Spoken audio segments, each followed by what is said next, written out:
সম্মানীয় দর্শক, আপনারা অলরেডি জেনে গেছেন যে আজকের যে একটা মামলা ছিল সেটা হচ্ছে 2014 সালের যে টেট পাস সেটাকে নিয়ে কিন্তু একটা মামলা ছিল, অর্থাৎ ওএমআর কেস নিয়ে কিন্তু মামলা ছিল। তো সেক্ষেত্রে আপনাদেরকে বলবো যে শুধু যে 2014 সালের টেট বাতিলই হতে চলেছে এমনটা তো নয়, সেই সাথে 60,000 যে শিক্ষক রয়েছেন এবং 16,500 রয়েছেন, এই টেট বাতিল হয়ে গেলে কিন্তু এতগুলো ছেলেমেয়ের কিন্তু ভবিষ্যৎ নষ্ট হয়ে যাবে। এবং সেই সাথে আজকে কোর্টে কি ঘটেছে তার আগে আপনাদেরকে ছোট্ট করে আপডেট দেবো, তারপরে বাকিটা আপনাদেরকে বলবো। আজকে ওএমআর কেসের আপডেট ছিল, সেখানে সিবিআইকে 6 সপ্তাহ কিন্তু সময় দেওয়া হয়েছে। তারা যেভাবে হোক ইনভেস্টিগেশন করে নতুনভাবে এজেন্সি নিক বা যে কোনোভাবে হোক, কিন্তু এই 6 সপ্তাহ পরে কিন্তু এই রিপোর্ট কিন্তু ফাইনাল রিপোর্ট জমা দিতে বলেছে। তো সেক্ষেত্রে বুঝতে পারছেন যে এই টেটটা যদি বাতিল হয়ে যায় বা কোনো রকম যদি ঘটনা ঘটে থাকে, তাহলে কিন্তু 60,000 শিক্ষক আর 16,000 শিক্ষক বলুন, 16,500 বলুন, প্রত্যেকে কিন্তু ভুক্তভোগী হয়ে যাবেন। এইদিকে আবার কি হচ্ছে দেখুন, 2026 সালে নাকি মানিক ভট্টাচার্য মারা যাবেন, তাকে কোর্টে তুলতে নাকি এমনটা তিনি আবেদন জানালেন। তো অ্যাকচুয়ালি ব্যাপারটা কি হয়েছে আপনারা জানেন যে নিয়োগ দুর্নীতি মামলায় আদালতে জামিন চাইতে গিয়েছিলেন। তো সেক্ষেত্রে তিনি কিন্তু গিয়ে মানে এক প্রকার কেঁদেই ফেলেছেন। তো বৃহস্পতিবার আজকে কলকাতা হাইকোর্টে নিজের জামিনের পক্ষে সওয়াল তিনি করেছেন। তো সেক্ষেত্রে জানা গেছে যে তার আয়ু ফুরিয়ে এসেছে। তো কেন এরকমটা তিনি বলেছেন? তিনি এটাও বলেছেন যে তিনি নাকি আর বেশি দিন বাঁচবেন না, 2026 সালে তার মৃত্যু হতে পারে বলে আদালতে একথা মানিক ভট্টাচার্য তিনি নিজে জানিয়েছেন। সেই সঙ্গে তিনি আরও বলেছেন তার কাছে এই সংক্রান্ত চিকিৎসকের কিন্তু নথিও রয়েছে।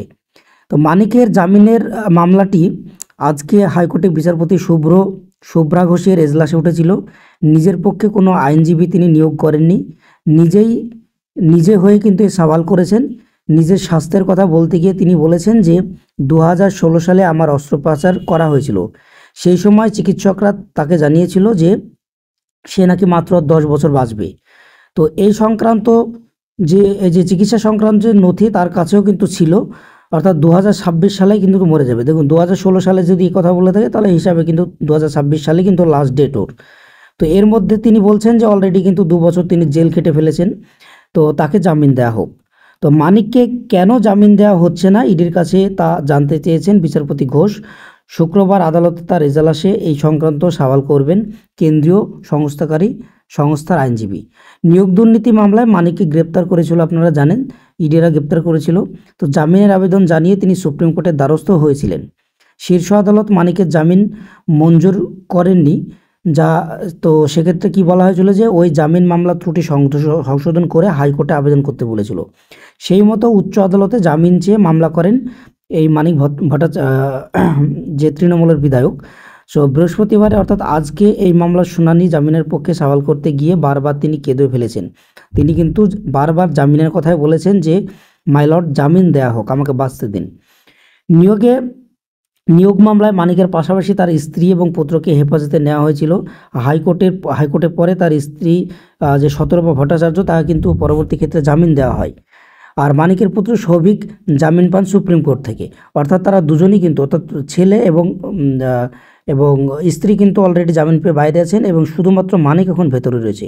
বৃহস্পতিবার মানিকের সওয়াল শোনার পর ইডির কাছে বিচারপতি জানতে চেয়েছেন যে কিসের ভিত্তিতে তাকে বন্দি করে এখনো রাখা হয়েছে। সো বিচারপতির প্রশ্ন, এক্ষেত্রে যে অভিযুক্তকে কেন আটকে রাখা হয়েছে, প্রয়োজনীয় তথ্য আপনাদের কাছে রয়েছে কি? কেন বা তাকে জামিন দেওয়া হচ্ছে না?